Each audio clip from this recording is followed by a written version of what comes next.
Hey, I hope you're having a great evening. So, my name is Tahina Anisa Alfanis, and my show on the Magical Witchy channel is called The Little Hint of Magic. That's also my business name, because I believe that a little hint of magic goes a long way. So, just tips and tricks and hacks for living your everyday spiritual life.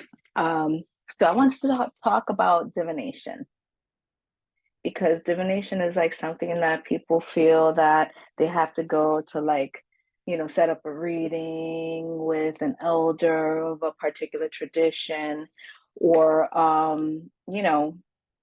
go to someone who they feel may have more expertise. But one thing I can tell you is anyone can divine. Truly anyone can.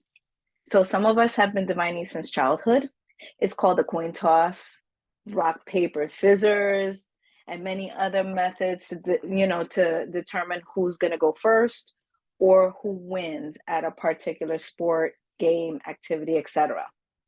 So the only suggested requirement that I have that I always tell everyone is keep an open mind. An open mind, this manifests as accepting, the answers received as true at this point in time. So I'm not telling you that you can't have any questions. I'm not telling you that you can't say, well, I don't know about that answer. You can have questions, right? And also understand that time is a continuous process, right? It's a continuous form, right? It's not linear, right? Some folks actually believe, and I tend to be one of those believers, that, we're living the past, present, and future all at the same time, right?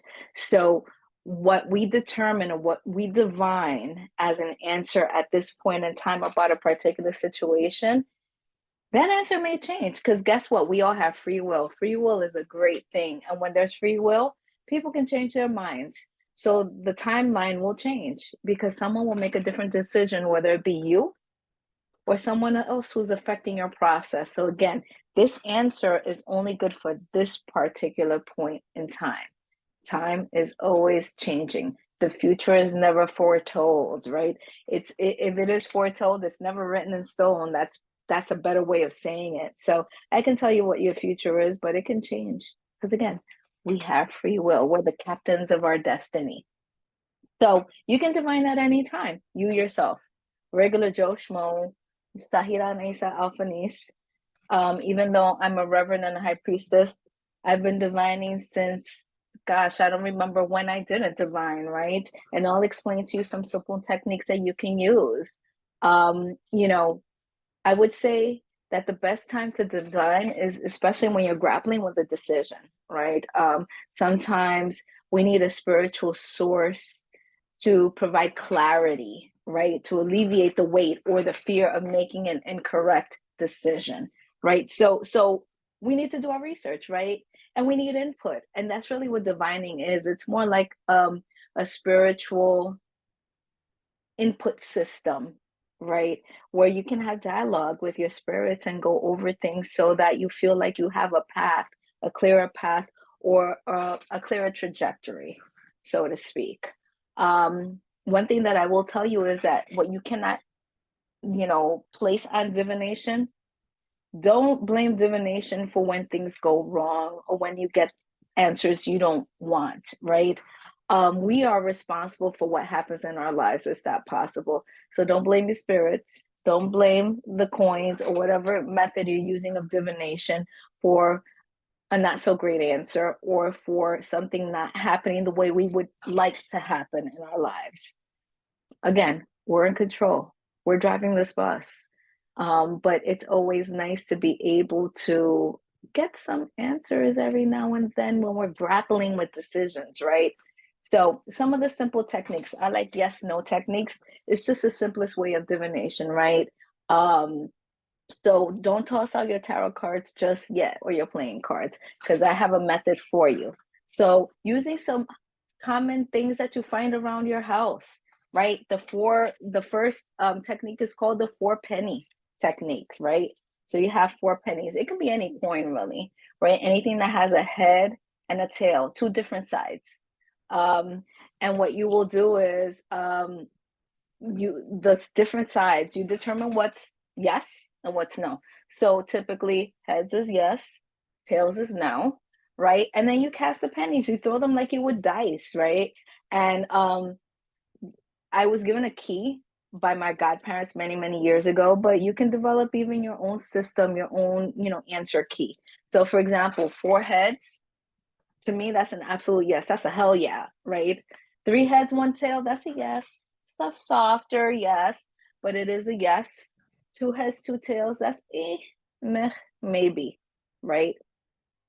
Try again.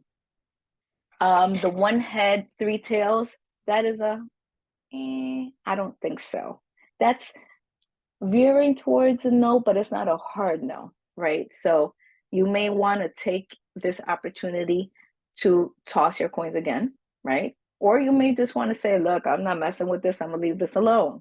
And then lastly is four tails. That's an absolute hell no. Don't even attempt it. Don't even ask me again, right?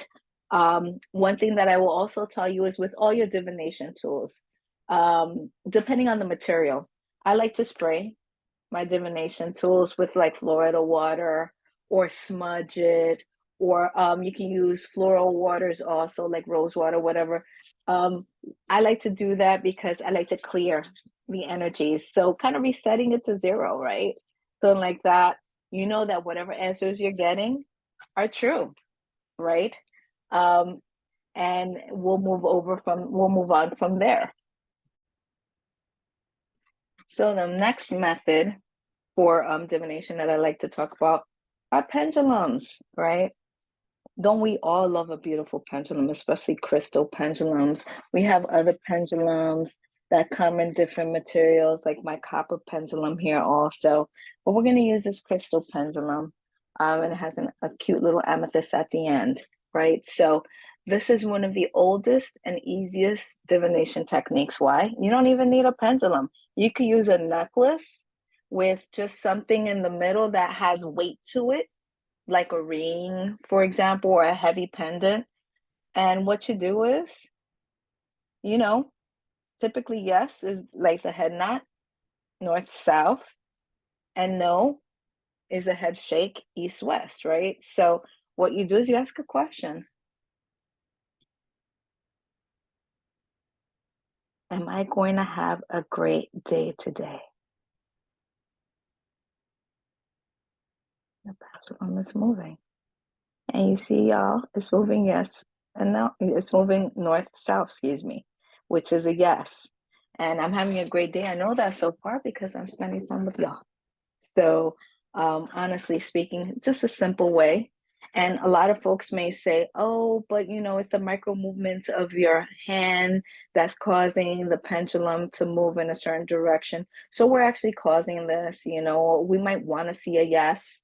So we're kind of compelling the pendulum to move. I'm not of that, belief. I believe that if my hand is somehow influencing the movement of the pendulum, excuse me, it's only because my spirits and my guides are creating those movements that are affecting my hand to make the pendulum move. So in other words, it's always going to be spiritually divine, inspired, right? And that's what I truly believe. Again, simple way, you can carry it in your bag, you can keep it in your pocket, in your glove compartment of your car, wherever. And it's just a cool way of kind of getting that answer, right? Where we're kind of struggling for answers. And then lastly, I want to talk to you about specialized cards, right? So you can use tarot, you can use playing cards. Like right here, I have my tarot cards. And what you do is you create signifier cards, yes and no cards. And they could be anything that is important or that is special to you. So for example, the death card, to a lot of people, that's like a hell no card. To me, the death card is the beginning of new possibilities, right? Because it's the end of something old and the possible beginning of something new. So the death card for me is maybe as opposed to a no. So depending on what you believe, you can create those signifiers, the yes and no cards for that. And then you just deal, right? Will will we have a good day today? Do you think it's going to rain? Am I having good communication with my spiritual guides? Whatever it is that you want to ask the question to, that you can't divine it on your own or define it really on your own, you ask the cards and the cards will deal for you, right? And they'll give you an answer. Now, again, what I like to say is also the scientist in me. Let me put on my scientific hat. We all are in charge of our destinies. So don't let tricks and tips and tools and things like tarot cards force you to do things that you feel you shouldn't do. You have your own will, you have your own free will, and you have your own discernment. Make a decision, right? Don't let anything tell you what to do. You know what's right and what's wrong. And we, like I said before, are the captains of our own ships. So therefore, we're not going to allow anything to kind of compel us to do what we don't want to do. So that is my little one-on-one on divination. And obviously there are a lot more techniques. So if you want to make sure to connect with me, if you have any topic requests, if you want to hear anything, if you just want to communicate with me and converse with me, I'm all for it. Please, follow and DM me at A Little Hint of Magic. And that's magic with a CK at the end. It's at ALILHINTOFMAGICK.